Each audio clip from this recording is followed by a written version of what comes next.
Welcome to StoryTalk, a roundtable discussion of a single story at a time. StoryTalk is a production of One Week Critique, an Iowa-based arts and education nonprofit that offers educational resources and editorial support to students and teachers of the literary arts. You can learn more about us and our programs or support our work by visiting our Patreon page or website, oneweekcritique.com. I'm Matthew Schmidt, here as usual with al-Sirgany. Hello. And Ingrid Wenzler. Hi.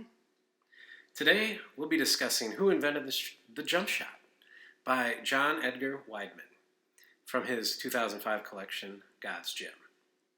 The story begins and ends at an academic conference, debating who invented the jump shot. Between these bookends, the narrator travels back to 1927 and the pre-Harlem Globetrotters' first tour. We're on the road between Chicago and Hinckley, Illinois, with the team and its manager. Later, the story moves to Hinckley and follows the last black citizen, Rastus, how he arrived, why he's been allowed to stay in the city up to this point, and what happens before the Globetrotters arrive. Although much more could be said, this is the general outline of the story. Would either of you like to add anything at this point, considering it's such a long and interesting story? I think looking at the questions that you've already developed ahead of time, I expect we'll get to the story's many folds. Yeah, man. I think the conversation we had before the recording started about, unless we want to make this a days-long conversation, we're not going to get to it all. Indeed. So let's get into what we can. All right. Well, here's where we're going to begin. I'd like to ask you to describe how the narration operates in the story, and how does this affect what the narrator can do and how the story unfolds?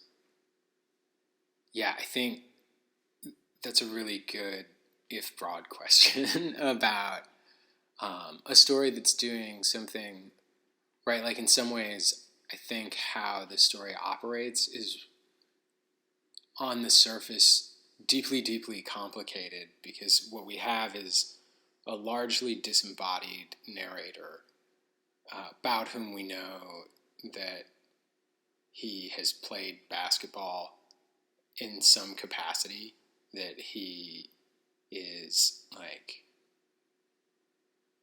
cranky about being at this academic conference, the sort of like virtues of which he's questioning, even as he's trying to sort of, I don't want to say pay lip service, I think that feels glib, but like trying to acknowledge the sort of benefits that he's getting out of the conference and playing a sort of academic game. And we know that he's black, and that puts him in a position that's both empowering and tokenizing. But most of what he's going to do is sort of unfold this narrative in his own imagination about where the jump shot comes from. But near the top, he's going to tell you that that's sort of impossible, right? And so we're going to go all over the place. On the other hand, or like on one of the many other hands of this story, right, from the beginning, we're going to get these kind of, structural layouts. And, the story almost operates like a summary page, right? Like in the first paragraph, we're getting this list of A, B, C off the bat. And then we're going to move through different sort of types of narratives that are going to help us understand why the question of who invented the jump shot is sort of stupid to begin with, and that there is no answer and it doesn't really matter, and why that question is so important to the dominant class of academics who are white academics who want to have a person and a time and a moment that they can rely on for sort of historical definition that empowers them. So I think something like that, right? We're going to deal with a disembodied narrator who's going to walk us through a really wide-reaching but heavily structured set of narratives to tell us different kinds of things about why the question at the title of the story can be given a conclusion. Yeah, I think that's well put. So, I mean, since this is a lot to take in, and we've all read this story, and we don't know if you have yet, so the narrator is sort of disembodied. We're not following him in his body through particular scenes, per se. Like, he's sometimes just narrator. It's first person, obviously.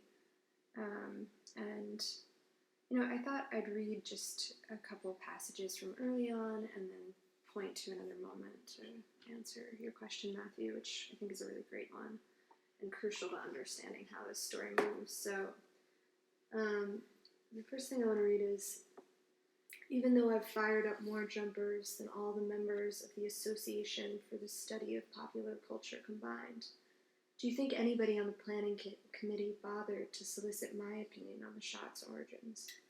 With their linear, lockstep sense of time, their solipsism and boneheaded priorities, no wonder these suckers can't dance.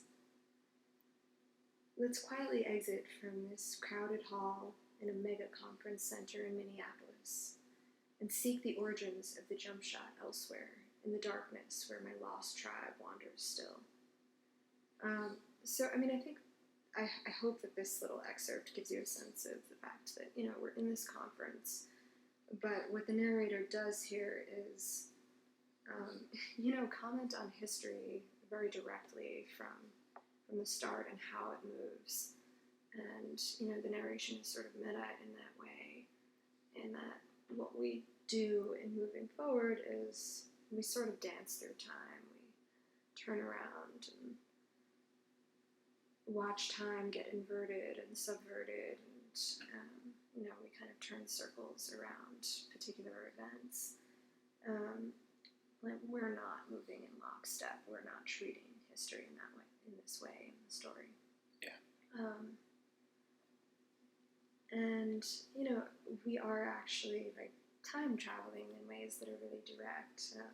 Let's quietly exit is how we do that. So, I think one thing that's really smart about the narration and how it does what it does is it's very direct in terms of those jumps. And I'm reminded of something that I read that Vonnegut said about symbolism. I can't remember where I read it, so I can't quote it directly. But it's something like, if you're going to address the symbolic, do it really directly fronted. Yeah. I think this story becomes a very busy one, but when it makes its biggest jumps, it's often pointing us to exactly where we're going and then disorienting us once we get there. Yeah. The other moment I wanted to look at comes a little bit later. This is in 1927, the time we flashed back to, and we're in a car, a Studebaker in particular, with a bunch of basketball players. Let's see. So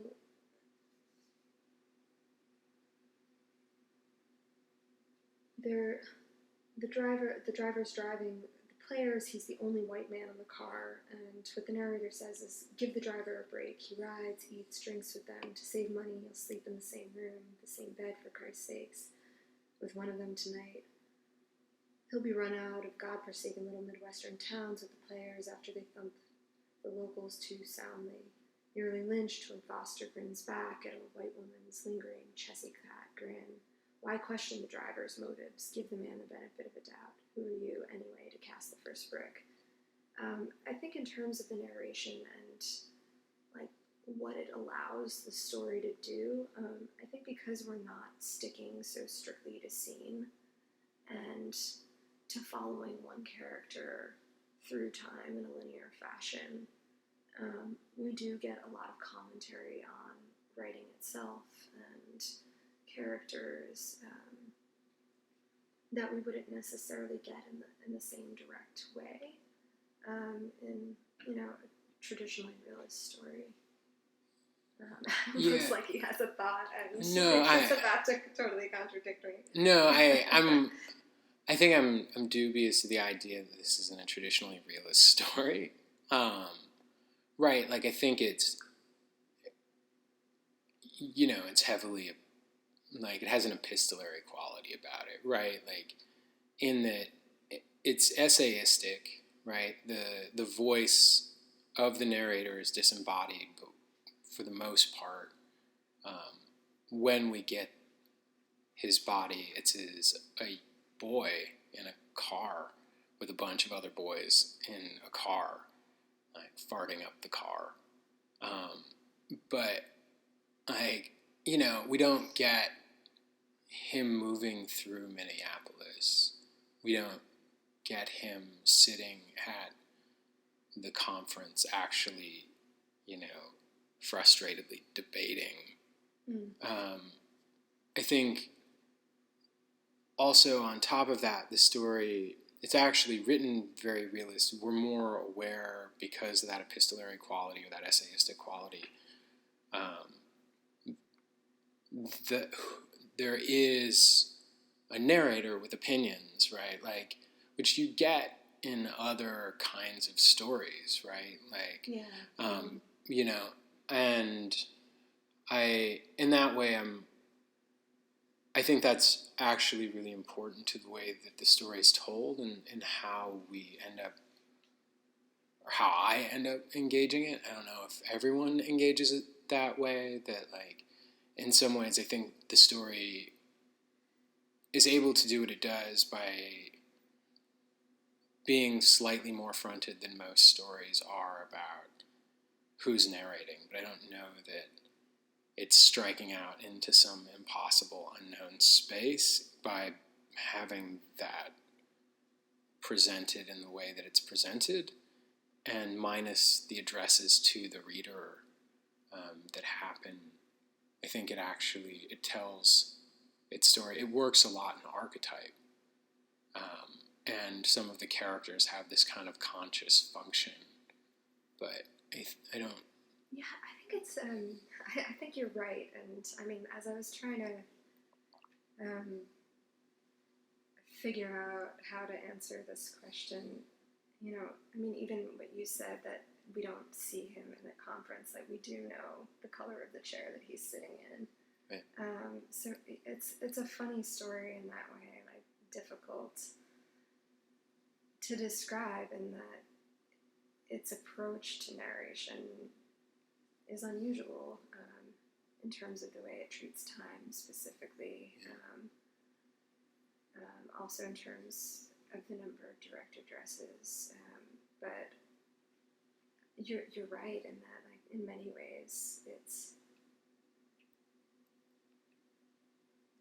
it is realist, and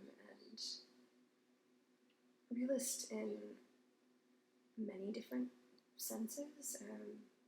I mean, one moment that jumps out in thinking about this is in describing Rostus's mama's origin story, if you put it that way. How she's a Scottsboro girl who falls out of a train. There's a real, like, folkloric yarn type quality to that story. Like, I don't believe that that's actually what happened to her necessarily, so much as a kind of tall tale quality, but, you know, I mean, that doesn't render it untrue in the realm of storytelling, if that makes sense. Yeah, I think the way that I end up reading a lot of this particular work is a little bit like, so, you know, I think I end up doing this a lot with stories that front their sort of like metafictive qualities, or like their awareness that there's a storyteller, is, you know, go to something that like everybody is sort of familiar with. I've been re-engaging with the Canterbury Tales lately, where there is both a narrator who is Chaucer controlling the story, but also telling about this guy who's controlling the sort of game of storytelling that we're working through.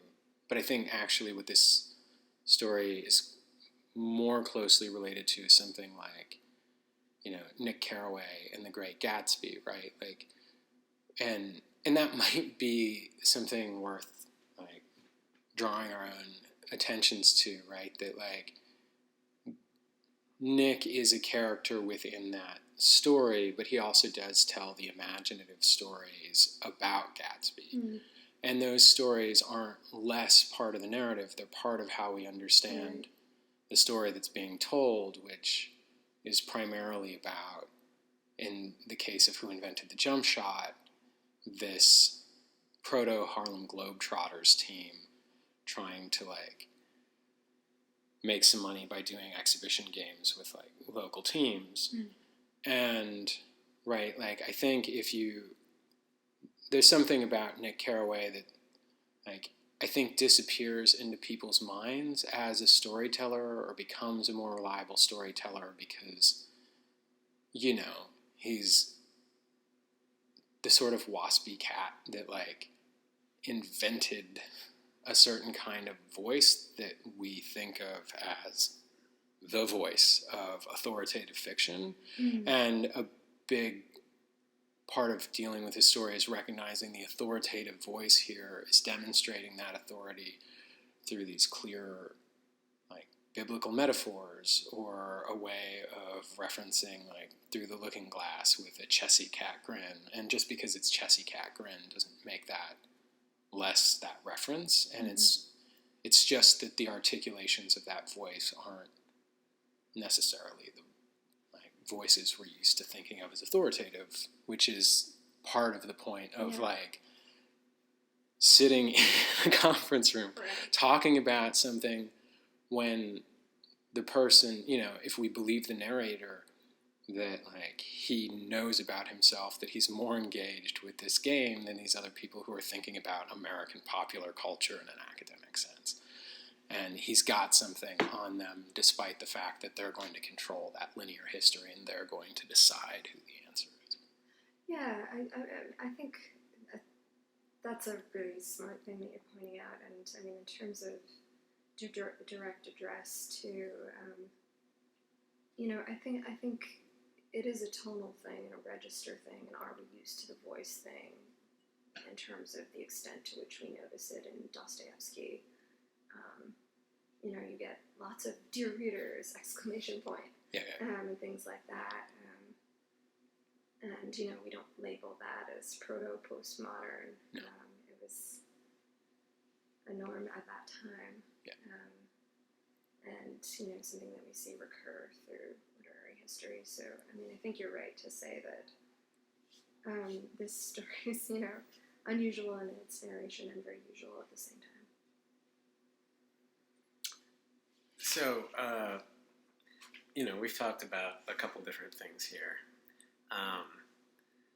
But why exactly do you think he uses the vehicle of narration or a disembodied narrator to jump through time?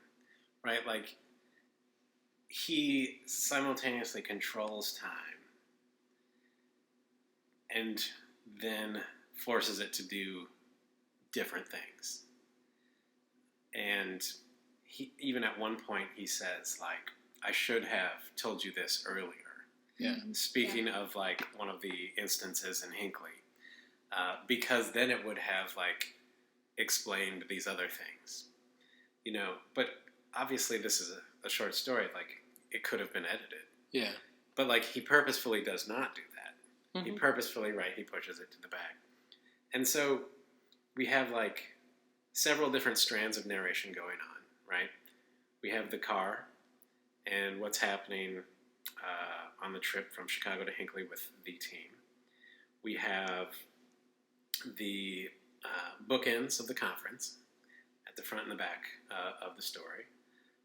And then we have a couple of different timelines in Hinckley that take place. Plus, you get a short narrative about the narrator as Adam has pointed out, when he was playing basketball as a child. And then there are a number of, I guess, for lack of a better term, interludes, where it's basically the narrator kind of thinking through and discussing how things are done in literature, in history, culturally, etc. Yeah. So why, do this? Why manipulate time specifically in this story? Yeah, man. I think it's about, right, like there's an occasion in my mind, right, like there's an occasion for telling this story, right? Like, I don't know if you've ever read like any of the like Philip Roth's like Zuckerman books, or like, yeah, actually a lot of Philip Roth books like have some kind of like narrator on the outside, or like Ian McEwan's Atonement, with the narrator on the outside has something that they're working out, and that's the sort of occasion for the story. I think one thing that does make this feel more like, to Ingrid's point, like this is a kind of postmodern quality of it, is that we don't really get the answer to the mystery, right? Like Zuckerman's like working through some kind of like question about like, to use American pastoral, like, why does this guy seem so perfect, and like, what's the vehicle by which I can make him miserable so I can feel better about myself or whatever. But I think in this case, we know the narrator is an academic who's engaged in this kind of American cultural experience question, and has been asked to this conference, even if he hasn't gotten asked the essential question before the conference of like, should we be having this panel to begin with, right? And I don't know who he's talking to. I get a certain kind of sense, actually, in Ingrid, that moment you quoted back about like giving the driver, the only white man in the car, a break, that like the presumed reader of this story is white, and that the conversation is maybe more imaginative than it is like an actual epistolary. Like, it's not, I don't feel like it's a letter. All of that's intuitive.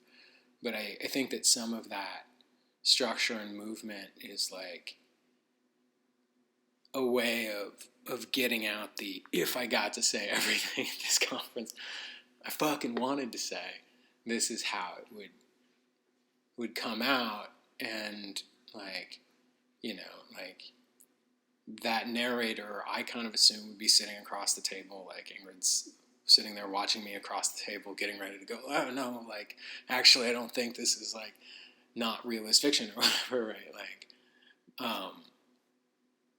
and I think it's creating that essence in a way that feels more true to like what the conversation would feel like if it actually happened than it would like, if I were sitting there going like, and Ingrid saw Adam across the table and said, like, as he moved his head forward in such and such a way, I think that it's about keeping the energy of that feeling, the feeling of the question that is so incredibly like alienating because it's so incredibly stupid. I mean, he is, though, also using history within his storytelling, though. Like, yeah. The white man driving the car is Mr. Abe, who actually is Abe Saperstein. Yeah. Right? And so, like, his pushing on that, the idea that we should give him a chance, like, he's probably long dead. I don't know this. I didn't look up Abe Saperstein, like, his life. And it's really 1927. He's yeah. adult. So, for sure. I assume he's dead. Right? But in some way, right, he is exploiting these players, though. Yeah. Right? Like, he's going to take them around and make money off of them and what they can do. Yeah. And so, like, you know, it's an interesting thing to kind of bridge, like, the historical time, you know, with, like, a recreation of sorts of what it might have been like in a car like that the narrator couldn't have been in. And yet, he does the thing where he inhabits the head of the driver and, like, you know, the head of some of the other players in the car.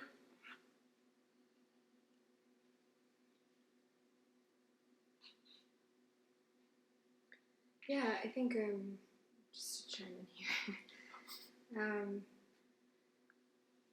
in terms of the way that time gets treated and in terms of, like, the conflation of events and the reason for that, I think there are hundreds of reasons.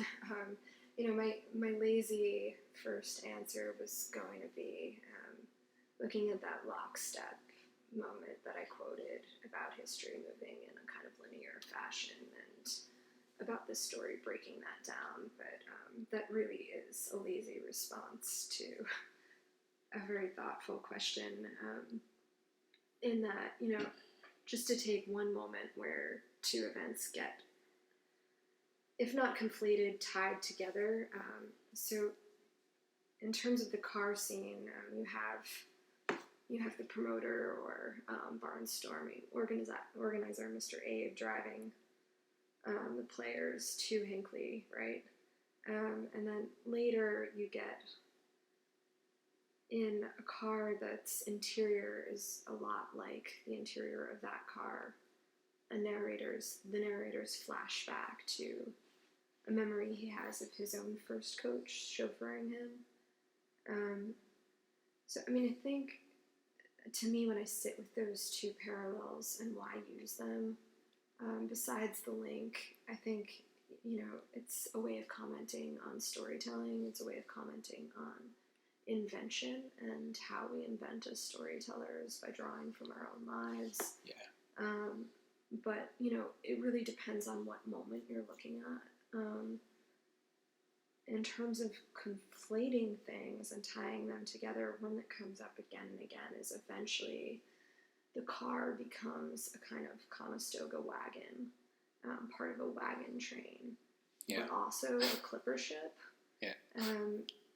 And those two things are usually tied together. The clipper ship becomes associated with words like whipping and lashing, words we, you know, of course associate with the wind, but also with slave ships. And we have, you know, a moment where the narrator directly points us to the way in which a scene in the story is paralleling Melville's Benito Cereno, which is a story that I read in college and I'm not at all fresh on and shouldn't, you know, be trying to summarize for you, but I mean, it is about a slave massacre on a clipper ship, so, you know, those things are getting tied to, I think, play with different moments in time, to think out colonialism in different ways, colonization in different ways, and also to, I mean, just think about history in a way that I think is really fabulous and new. Like, what if we did mix everything up and put it all together and see what, you know, what traveling west in wagons has to do with slavery, and, you know, not made ourselves beholden to dates in a particular order of things, but instead really drew these messy parallels. Yeah, I think you're really dead on writing. And I think that kind of whipping, lashing thing, right? Like, it's such a great wordplay. Because it's also, right, like a literal way of tying knots, or two literal ways of tying knots. amongst all those things, that we're forced to see the intersection of different kinds of things that way, right? In some ways, I think the story feels like it's breaking the fourth wall or breaking story most at those moments, because, Wideman allows the story to front metaphor and let that overtake. And some of what's being metaphorized is that complex history. I think we've all kind of bagged a little bit on the question, maybe most so me, the question of like who invented the jump shot. And I think it might be important to say why that's such a stupid question, which is that which the story addresses, to your point, like you're not just no, the narrator of the story brings it up that it's not a good question, and it's not a good question because it isn't like, right, there's a moment at which someone has the intellectual idea of making something like the iPhone, right? And then there's a moment at which that thing has been put together and is demonstrated for the first time, right? There are objects, and there are historical moments. If you have a question about, like, who pulled the trigger on the gun that killed Martin Luther King, right? Like, there's a truth answer that is, at least in those terms, right? A finger was on a body. That body was, X individuals. It pulled the trigger. The bullet went to this individual. That individual is now dead, right? There's a historical answer to that in a way that, like, who invented the jump shot is a little like saying who invented jazz or who invented dancing, right? Like, you have to, not only is the act the first time a little bit ephemeral, but as the narrator sort of points out about Rastus later, that the idea and the execution, or just the execution without an idea being formed and that being effective, and then there being a series of jump shots that actually sort of lead to a technique that we call the jump shot happening, isn't some definable moment or one individual's notion manifested in an object or manifested in a tragedy or manifested in it's a movement, right? Like, it's a movement that is a variation on the existing movement of just shooting the ball. And so to give that over to someone is an exercise in, to use your term, Ingrid, like in colonial power, right? And in owning history itself, and then giving that history a narrative out of the viewpoint of the people who have crafted the narrative, right? They get to own that idea of what the correct version of history was, which is a really dominating idea of how you're going to have to, like, deal with history moving into the future, and who's important and who's unimportant and who's just manifesting as a copycat or finally achieving behind the others the thing that was first accomplished by, as the narrator notes, he thinks they're going to give the jump shot to a white guy, right? And I think that's critical to how, right, like someone like Fanon who comes up in this story thinks, and I think it's critical to thinking about how we think about race and history and who does what and where we're at now, why we're having something like an academic conference to ask a dumb question like that. Yeah, wow, I love how you put all of that. And just one more thought on the Studebaker Cars conflation. To people who know me, I'm like a little too much of a Bob Dylan fan. Okay. And this one line from Desolation Row came to mind when I was reading this story. I'm just going to keep going. Roll with it. I had to rearrange their faces, give them all another name. I think I felt that way a lot about the car scene in particular, in that not only does the car's interior get used to build the fictional cars the fictional car's interior, which is also historical. But the flups also get translated into that space. And in the narrator's life, their young boy is farting too much inside a car. Someone had to bring this up. Let it be me.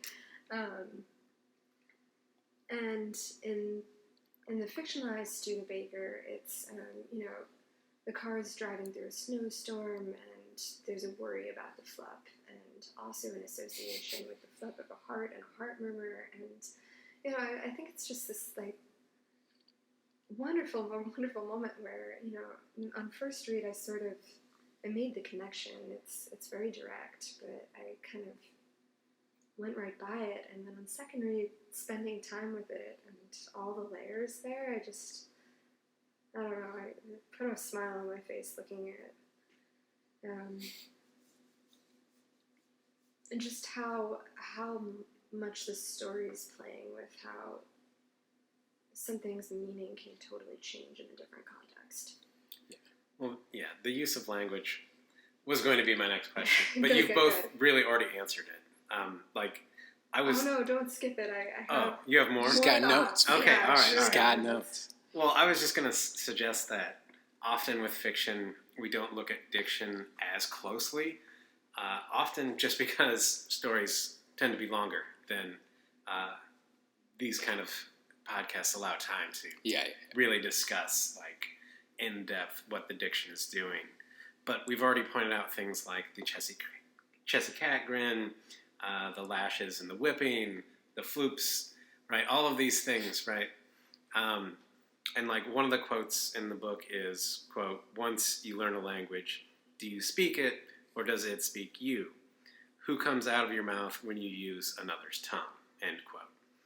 And I was going to ask you to point to, some spots where this happens, and we've done so, but Ingrid, I take it, has some more great examples. Well, yeah, I wanted to look at some of the smaller moments. I actually had, bookmarked that quote for another of your questions, because I think it's more to, the heart of the story. But in terms of small moments, I think all short stories, of course, pay great attention to diction. We've got to say that off the top. The special way in which this one pays attention to diction is there's an unusual amount of internal rhyming.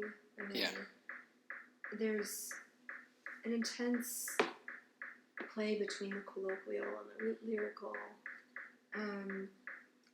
This is a total stretch, but it actually reminded me in a very intense way of the opening and really all of one of my favorite books from college, All the King's Men, in terms of the ways in which it's playing with the colloquial. Pen Warren really, I think, emphasizes the lyric and, kind of a different side of poetry in his book. But, in this story, we get lines like "fresh meat inmate," or "we inch a long black tunnel." There's really careful attention paid to how one word sits beside another. And,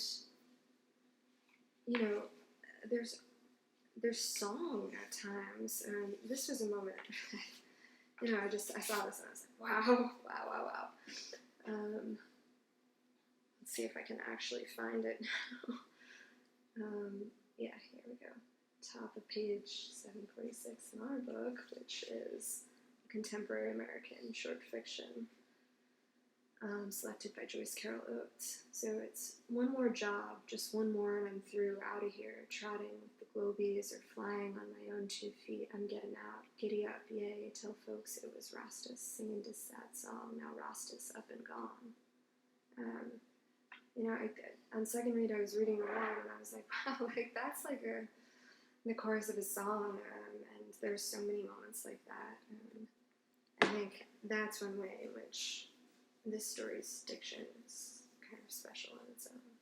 Yeah, I think one incredible thing that we haven't, I think maybe we've talked a lot about in the diction, but haven't sort of said directly is that not only is the narrator this very intelligent academic person who is going to very consciously, right, sort of use this sort of lost tribe metaphor early on, Right.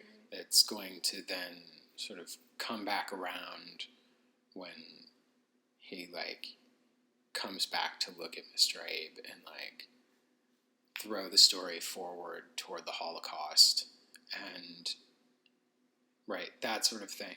But there's also, I think, this really, you know, this use of, like, colloquial language, or sort of, like, I want to say, like, you know, like the Chessy Cat grin, right? Like, is, I don't have a better word for it, so I'm going to say faux colloquialism. Like, I've never heard anyone, and I can't think of an example of that being used outside of this story, but it's a play on that I think is about explicating that intelligence in a way that demonstrates sort of seeing both sides of a code switch on the page, right? And I think that the story uses diction to do that so deftly by incorporating the language of the academic and sort of this, you know, comically but nevertheless beautifully, like, playful use of, like, sort of, like,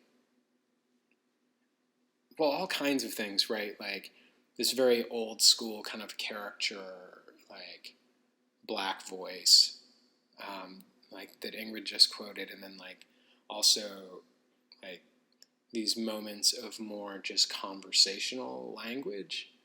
And I think that's a real, that we have all of these, like, poetic techniques brought high to the fore, and then we also have a real consciousness of how word choice and playing with style in that way is meant to present all of those things, not a difference in our vocabulary, our ways of speaking as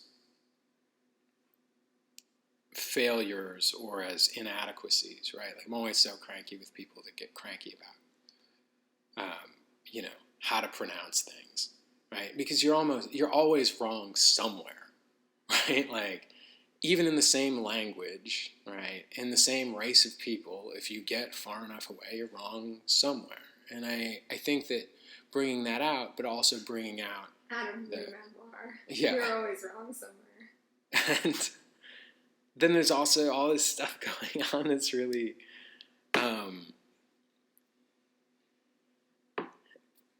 wonderfully weird about how he's going to use that language to say that we're going to do something different with it, but also we don't entirely own, right? Like, we don't own our particular vernacular. We don't own our particular, like, way of speaking or our articulations.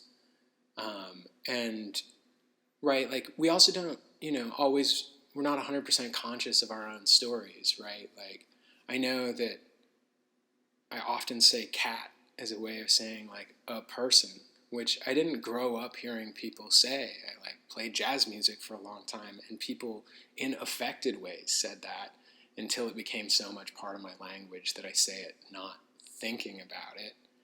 And when I think about it, sometimes it makes me uncomfortable that I say it that way. Or there are little things that my father said that I picked up from him that make no sense in anywhere else I've lived because he grew up somewhere else, and on and on and on and on. I think the story's telling that story while it's trying to tell the primary story, which is really just a history of the early Harlem Globetrotters. Like, that's the story at the heart. And we never really get to see the game, which is also compelling. We never get to see the jump shot, right? It's a story of the Harlem Globetrotters trying to get to a game in Hinckley, Illinois. Yeah, speaking of somewhat unresolved things, a lot of sentences within this story are formulated as questions, but only a single question mark is used in the story. And that appears when, well, I'll just quote it and let you talk about it. It is, quote, "Dusty, question mark. What's up with this Dusty? I thought you said it was snowing, a snowstorm." So my question is, why is there a question mark here but nowhere else? Well, Matthew, Yes, Ingrid? if I could tell you. But no, I have theories on this. I think I'm interested to see what you two think. But I think one is that as we're learning about history, context always matters. So I will brave trying to summarize what comes before this, which is, well, things have gotten really wild historically. We've gone from, getting to this game in Hinckley, to having the players be reimagined as GIs, and a young girl sort of transforms into a young German girl. And I think at this point in the story, some of what's happening is realities breaking down in new ways, like the German girl's body. This actually comes after this moment, but we're leading up to it. Is described as frail and then actually plump, and the narrator interjects to say, "Make up your mind." So things are kind of swirling together, and I think what the question mark does for me as a reader here is it feels like a period can at times, like more interruptive, and especially as things are whirling together, it kind of stops and draws me back to the narrator. Whereas in other moments where there are actually like long lists of questions, I think the language is not trying to stop me in the same way on the question and call attention to the narration. I don't know, in my own writing, I sometimes think of punctuation as pretty interruptive, and one of the things I do in my final stage of revision is I pull a lot out, and I think I imagine that this works a little similarly, like the question marks early on as question marks would stop me too much and call too much attention to individual questions when they're structured more in lists. Yeah. That's my hot take, but Yeah. I welcome yours. Yeah. So, right, the frame story is academic at a conference in Minneapolis to answer a question that he thinks is inadequate and misleading. He then is imagining the time period at which the jump shot may have been institutionalized, at least into the context of a version of the game of professional basketball.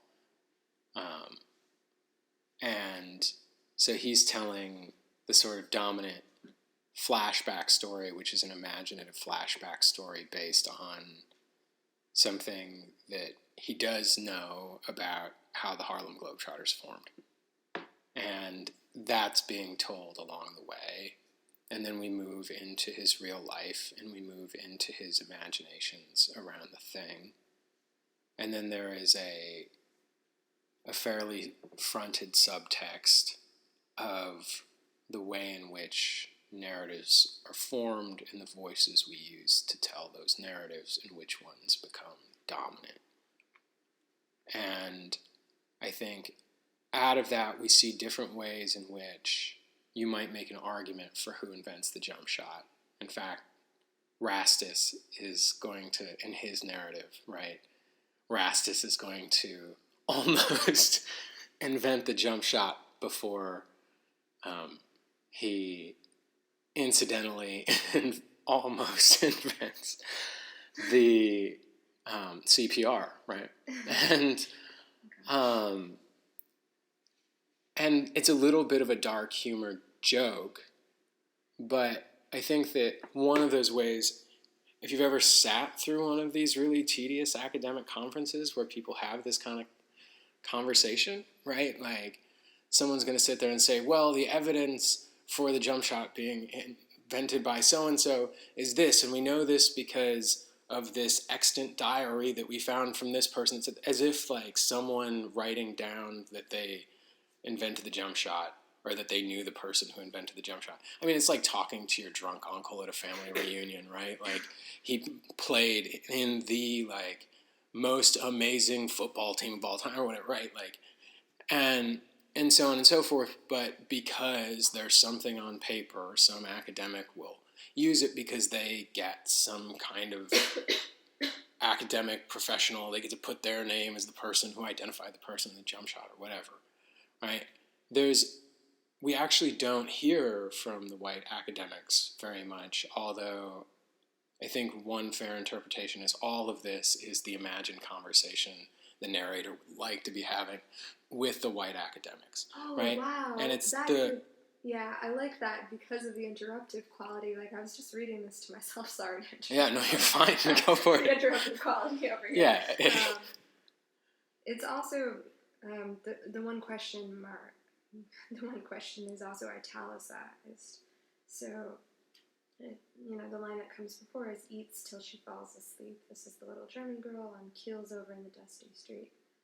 And then we get dusty question mark and italics. So I hear it. Yeah. Reading just to myself as dusty, yeah. like that, Yeah, which makes it seem like right.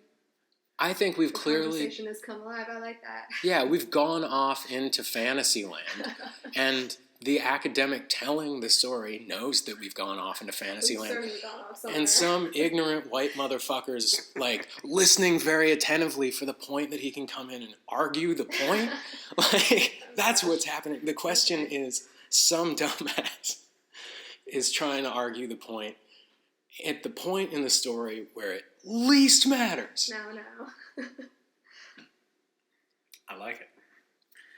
I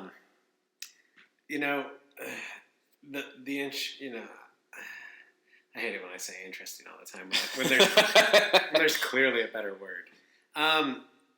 It's a lot of the story, right, brings in a lot of cultural icons and history, as we've said. But one of the reasons I said we could talk about this forever is we haven't mentioned Frantz Fanon, we haven't mentioned Maya Angelou, all these other people inform the story. Yeah. And that's part of the thing. This is a gleeful romp through so much. Yeah. And so many different ways of thinking.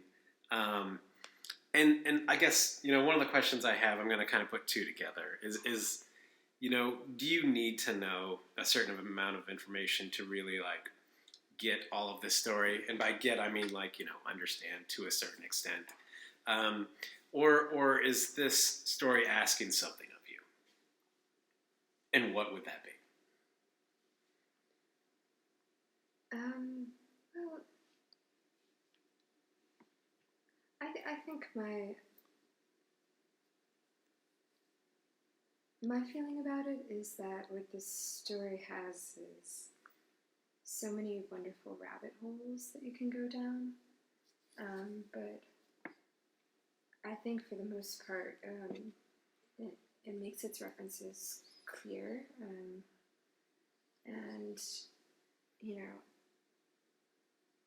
well, I think there are ones that depending on who you are as a reader, you may miss,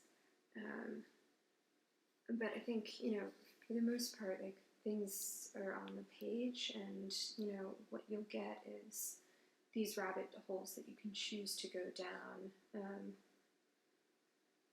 things that you can look up, things that you can explore. One that I meant to print something out on.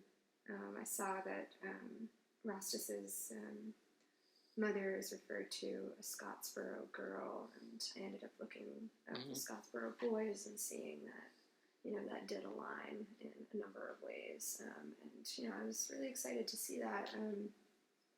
Matthew Verbeek, you brought up Mr. Abe. I didn't understand that was referring to an actual character. So, I think different readers will get different things out of this, but I think for the most part the story points you to how to investigate further. I think it actually, in looking up Benito Cereno and trying to remember that time when I was a sophomore in college and read it and, kind of conjure back the scenes of that story, I actually found that so much of what you need to know to follow what Wideman is saying about the story and how his own scene parallels one in Cereno is already on the page. I think, of course, I imagine that as a reader, if I read it, I would see more things on my own, and that depth would be greater for me. But I think that's how I'm relating to it. Yeah, I think you're asking two questions. One about the use of reference and allusion within the context of this story, which I think is both more fronted and more direct here than it often is, partly because of the context of the story being, the frame is about an academic way of thinking, and so the sort of expectations of that. And then there's also the subtext of how that gets historicized and the ethos that allows for certain kinds of historicization and the kinds of narratives that we're going to tell ourselves. The other is like, what is this story asking me as a reader?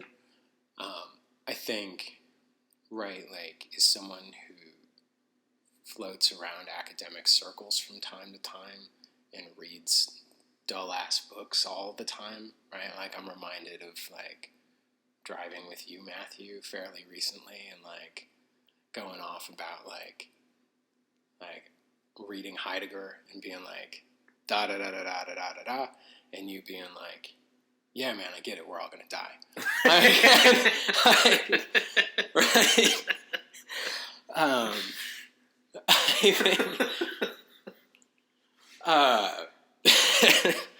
I think that, there is a difference between, why Heidegger wants to say, this is why you have to know you're going to die and live your life according to that knowledge.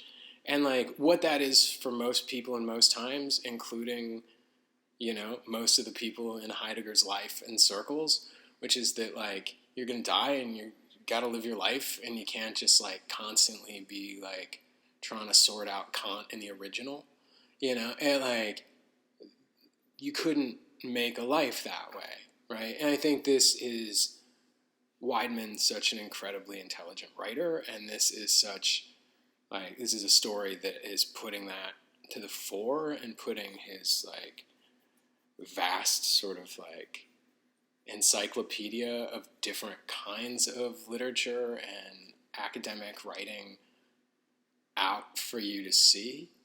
And fucking A, that's amazing. But I think, to think that you can't get into that story because you haven't read Fanon, or, you've only read the one Maya Angelou poem everyone's read, it's, not, I think, or that you don't know much about the history of the Harlem Globetrotters. I think that's probably antithetical to the point that he's making, right? And part of why this has to be a story and not an essay on why the question of who invented the jump shot is stupid is that, there are all these sort of, subtleties of power in the way that we talk about them, right? One thing is the straight lowbrow comedy that is the pleasure of reading about, little boys farting, and then there's the offhand commentary on the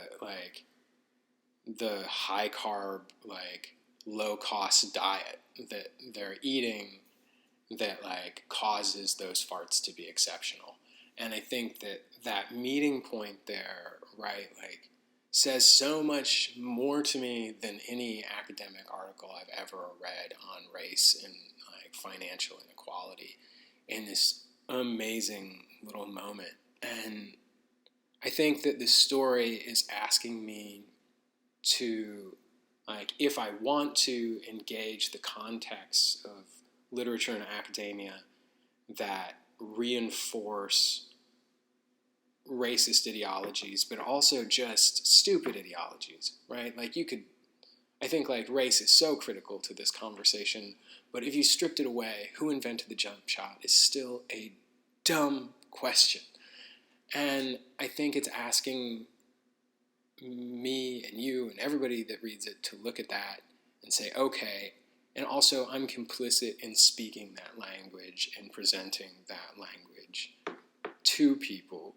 And I think it's asking me to ask that of myself, is in what ways am I speaking other people's voices that creates the circumstances of historicized power that not only create these tremors that are horrifically problematic, but also that are just pointless. You could live your life worrying about anything else. Anything else. Good to know that the jump shot appeared generally in a certain point in history, or that we were joking about my mom and granny shots, how she still thinks free throws are wrong because when she grew up you had to underhand a free throw. And it's an important understanding if you want to watch basketball with my mother, but it's not critical to you playing the game itself. I think it's something like that. Yeah. One thing I've been thinking about this whole time that kind of train cars onto tremors is this is the idea of having fun surfing the internet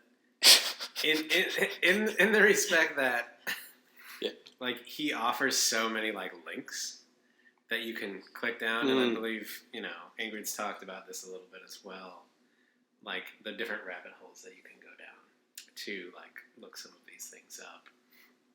And then it comes back to this idea of, the white academics being yeah, but we have documentation, that someone wrote this down, and, because of this documentation, we can prove that is true. And no shit, if you go look up on Wikipedia who invented the jump shot, it's some fucking white guy in the 30s, in Montana or something like that. Yeah. And so the question has been quote unquote answered. Yeah. Right? To an extent. But who decided this, right? Someone's some panel out there put this together on kind of shoddy information that they have in documentation. And then I think, okay, well we're sitting here and talking for an hour about basically a document that someone created that includes all these truths and stuff, but also includes the imagination in a way that the story, when I read the story, I have fun. Yeah. Even if I don't know everything, it's a fun story to read. It's a great story. Right? I enjoy reading it. Even though it's long, and it's blocky paragraphs, and there's not a lot of dialogue. It's a fun story. I don't sit there going all right, when's the next dialogue? Because I'm having so much fun. Hell yeah. Would anyone like to offer some final thoughts that we didn't get to on this particular story? Yeah, I think one thing that we didn't talk about is you brought up that line, once you learn a language, do you speak it or does it speak you? I think in actually fairly early on in the story, but kind of like toward the middle, you get this kind of like plea from the narrator, which I'm stealing from Matthew. I'm reading his copy, and it's his margin note just has a little kind of round half circle shape and plea written. So, quoting my reference. Back to my college days. I just wanted to read it because, I mean, for me, I have so much fun with this story too. I roll along with it. It's a lot to take in, and for me, it's more fun in 2 sittings than one, to be honest. But I think often when I'm reading a story like this that has so many different concerns, I'm looking for like, well, what is the heart of the story? Like, what's the moment that's kind of like pumping blood to all the other moments? And for me, it's this one, this plea. So here goes. Please, if you believe nothing else about me, please believe I'm struggling for other words, my own words, even if they seem to spiral out of a mind, a mouth like the driver's. My words, words I'm trying to earn. Words I'm bound to fall on like a sword if they fail me. In other words, I understand what it's like to be a dark passenger and can't help passing on when I speak the truth of that truth. What I haven't done and never will is be him, a small, pale, scared, hairy mammal surrounded by giant carnivores whose dark bodies are hidden by darkness my eyes can't penetrate. Fierce predators asleep and maybe prowling just inches away, and any move I make, the slightest twitch, shiver, sneeze, flop, it's my true nature to produce, risks awakening them. He's just come off of worrying about language that he's inherited, and language that's racialized and full of stereotypes. And, I think in this story that's so much fun, that's so raucous, that's, playing with stereotypes at a constant, this is the moment where I feel like it's just pulling no punches, and like for a moment it's trying to say like, hey, like, I'm just looking to say something like this to you. Well, thank you for joining me and reading some John Edgar Wideman. Go check him out. If you haven't read him, it's a lot of fun. Thank you.